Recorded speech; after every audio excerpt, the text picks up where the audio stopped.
Thank you for joining us at the Roundtable. Brought to you by Community Education Arts, a nonprofit organization based in Noblesville, Indiana. I'm Alice Cavanis-Gober, President of CE Arts. And I'm Sarah E. Morin, Secretary of CE Arts. Let's sit down at the Roundtable.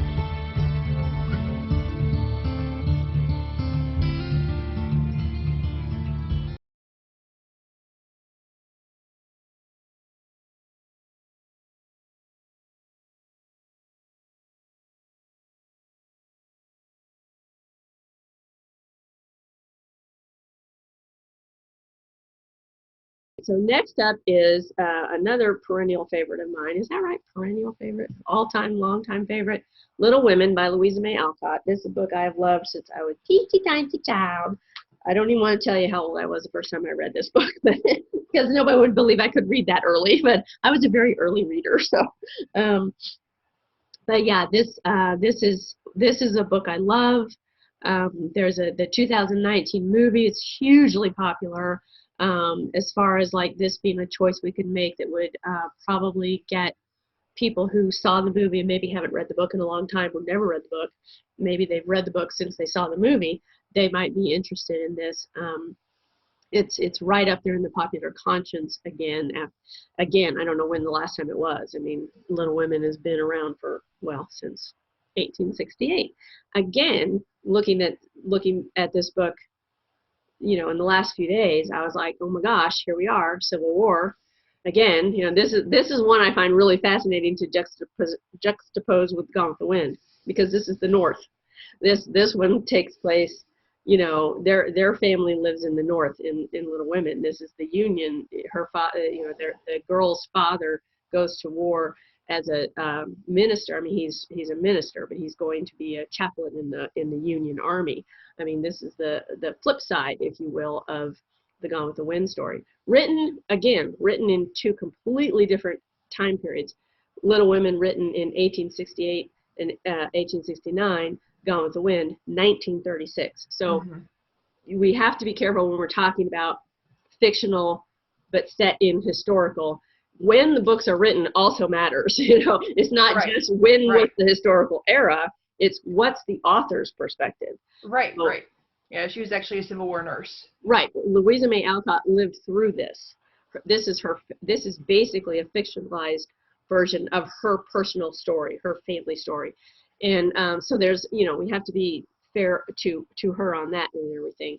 But I think that some of the passages that I went back and looked at, I was like, wow, you know, there are great lines about feminism. There are great passages about the role expectations of women.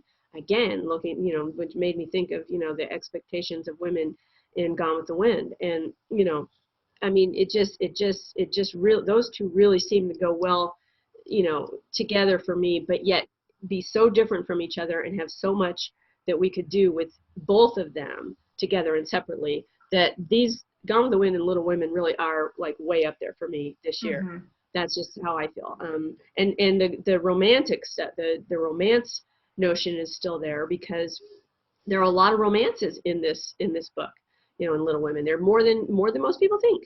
And some of them are, you know, going back through it, I was like, Amy has all the best lines. I hate to tell you, but she's got the best lines, especially when it comes to love. You know, it's just, I was like, who knew? You know, so, but that's just a little bit for me. What do you think about Little Women? I think that you bringing up this new theme that we could have this year about, you know, pandemic isolation, and that puts into a different perspective Beth, and we have a lot of caretakers and wasn't going to bring that up, but I'm glad you did. Yeah. Right. Who they're putting themselves at risk to treat the sick, and now Beth pays the ultimate price for that, like we're seeing in society right now. And I think that could be a really interesting conversation. I would love it if I'm not sure any of the passages I pulled had that much to do with that particular situation, because I get very emotional when I read the scenes that involve Beth's illness and her dying, because when I was little, that was what I thought was going to happen to me. I mean, I was diagnosed with a very rare and incurable lung disease at a very young age. The only experience I had with death was in books. And Beth's death was the only, as a child, she was the only child death that I was real familiar with, and I was being told by doctors that's what was going to happen to me. And so I still to this day I get very emotional when I revisit those passages, but they are some of the most poignant and beautifully written, powerful passages. I get, you know, Right. I know them so well. I can hear them in my head, and I'm just like, ooh, you know. But I do think that those speak. I mean, you can't sit today in your living room alone, see the news, hear, watch the headlines go by about the people whose loved one has died in a COVID-19 unit in the hospital somewhere. They were not with them. No family members were there. Their bodies were taken away, and in New York, they're being buried somewhere. Who knows? You know, I mean, there's no funerals, there's no wakes, there's no gatherings, there's no, you know, there's just that bizarre. I keep coming back to, like, you know, it's like in times of war, things are so surreal and strange, and yet, you know, the last time there was a war on our soil, literally, was the Civil War. Or I suppose if you lived in New York or Philadelphia or Pennsylvania, you could say 9/11.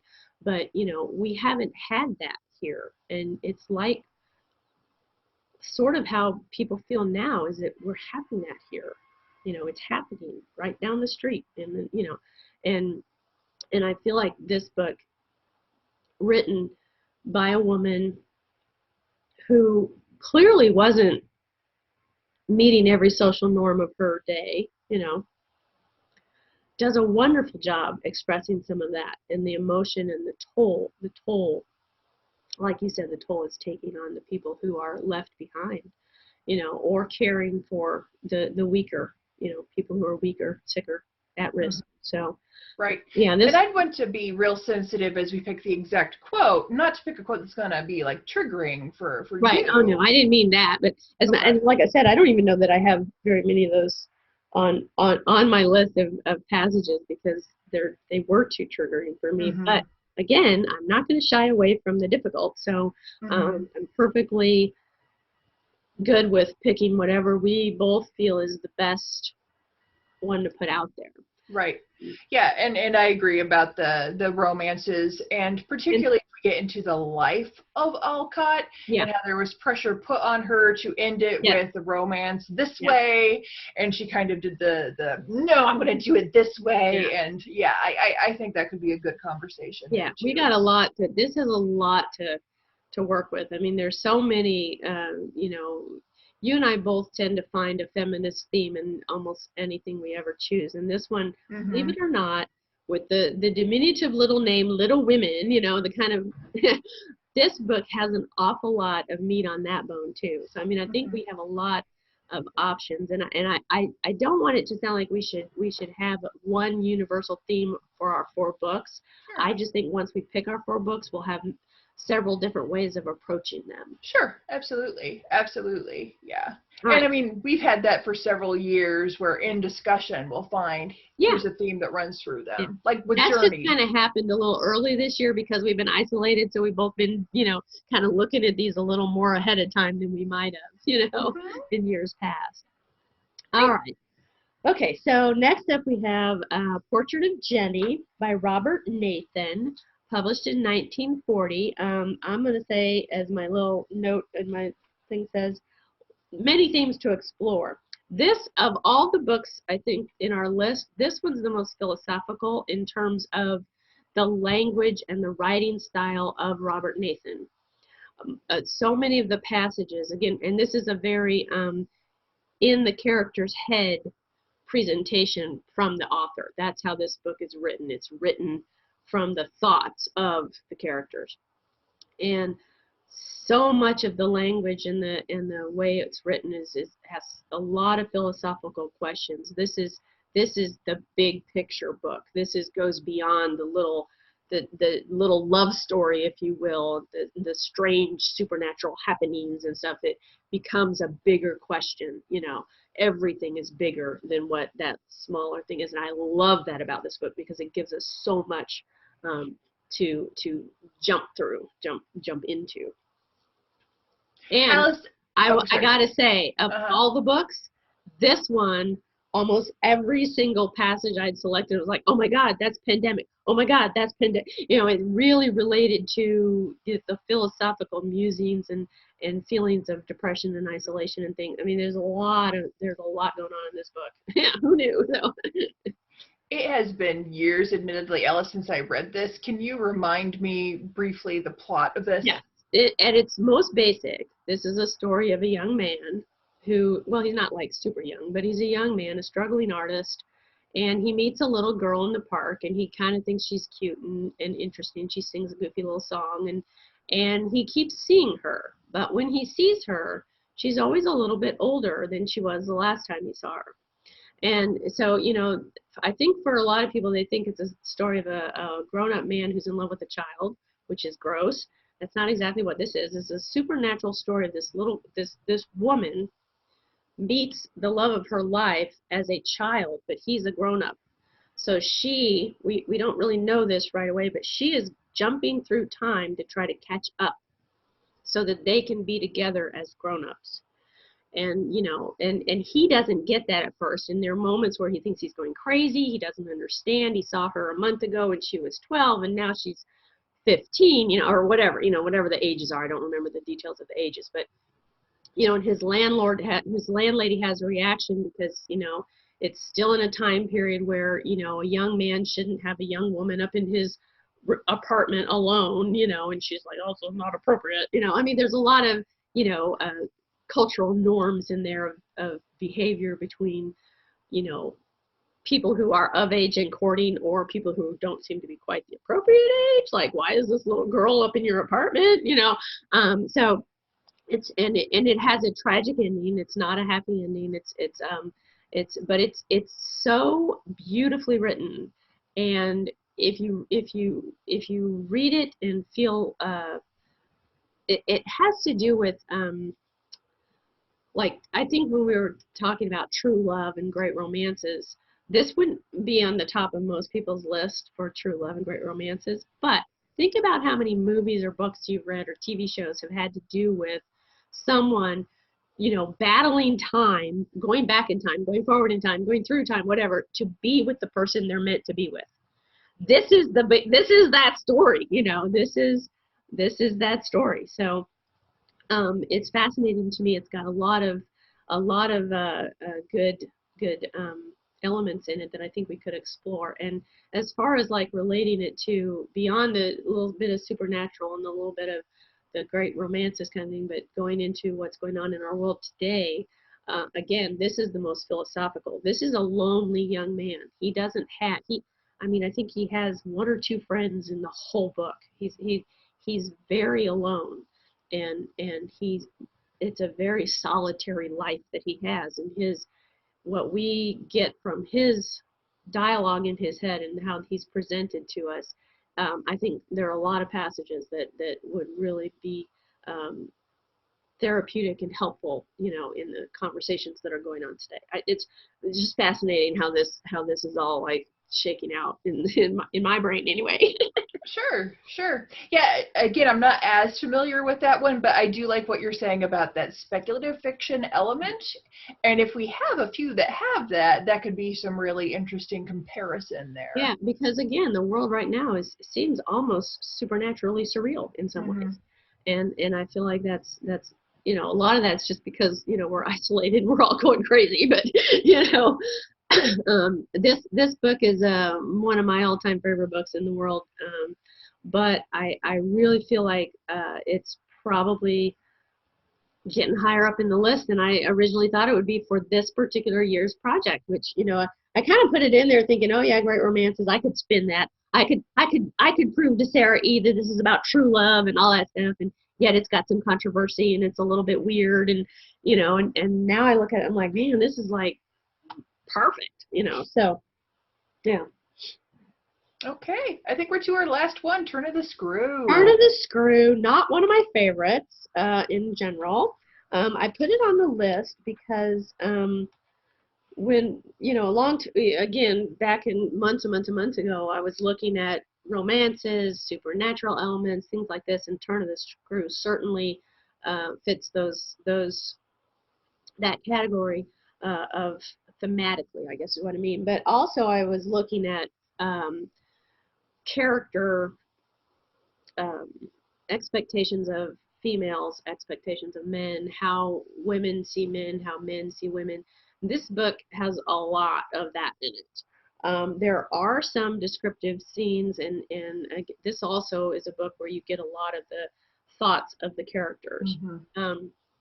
This one strikes me as, for much of the time, our main character, the governess lady, I can't remember her name, the governess, governess, she is battling, at least she thinks she is, invisible, and this invisible enemy, this spectral presence. There's something happening, and some of it, I love. One thing I do love about this book is the way Henry James, excuse me, kind of leaves it up to the reader to determine how much of that is just her own psychological, emotional repression issues, whatever you want to call it, and how much of it is actually happening in reality. You don't ever really get that answer. It's up to you, the reader.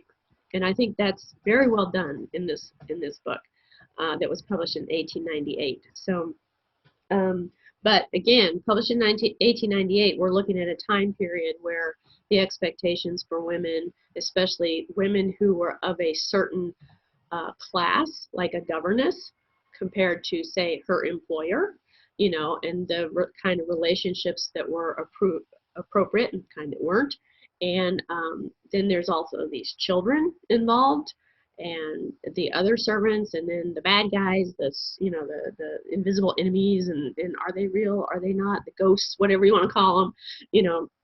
There's a lot going on there, and it, to me, I guess the sense of internal isolation and am I going crazy kind of stuff reflects, a lot of what we've been talking about already, that the governess is going through these things. She thinks she sees. She for most of the book, she thinks she's in control. It seems like she's trying to get control, or thinks she has control, and then the times when that kind of breaks down and she's like, whoa, those are compelling. So excuse me.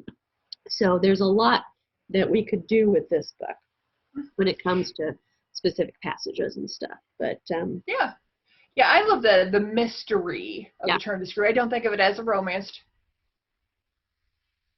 Sorry, I bumped my I think I bumped one of my things. Okay. We're still recording though. It's just like, yay! Not sure what happened there. But yeah, I like the mystery and Turn of the Screw. I really like that. And I think it could pair quite well with a couple of our books. First with the governess themes. Yeah. Jane Eyre. It's gothic. She's a governess, a lot about class. Yeah. That could pair really well. Also, the role of self-deception. That could even pair with Emma as far as self-deception goes. I think self-deception goes in all of our books, come to think of it, if you really think about it. From, Gone with the Wind, Dracula, Emma, Little Women, Portrait of Jenny, Jane Eyre, Dorian Gray. I mean, my gosh, that's, the internal workings of these characters' minds. And by these characters, I don't necessarily mean the main character only. We got a lot of characters in these books, and I think that's a very valid point. That's probably our most common theme. Right.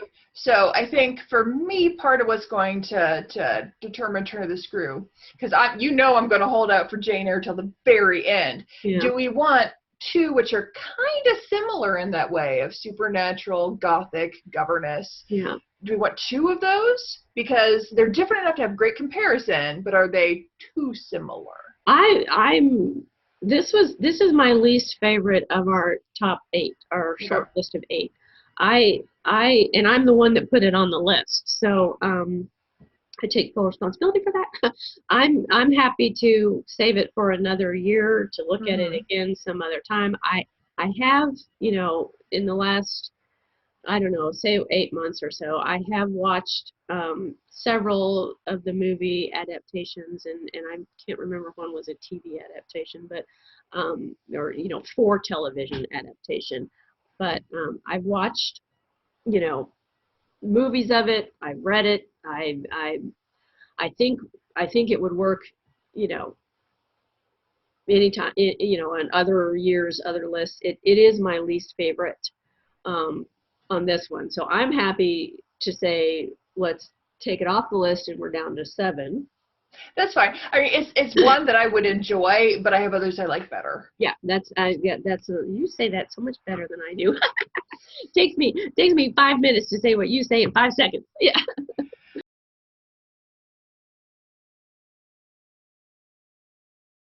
This has been At the Round Table with Alice And Sarah E. of Community Education Arts. Our nonprofit organization is based in Noblesville, Indiana. You can find us online at cearts.org.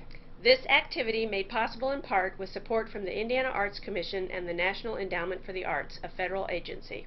We'd like to thank James Weston for writing our intro music and for his technical savvy. Join us next time At the Round Table.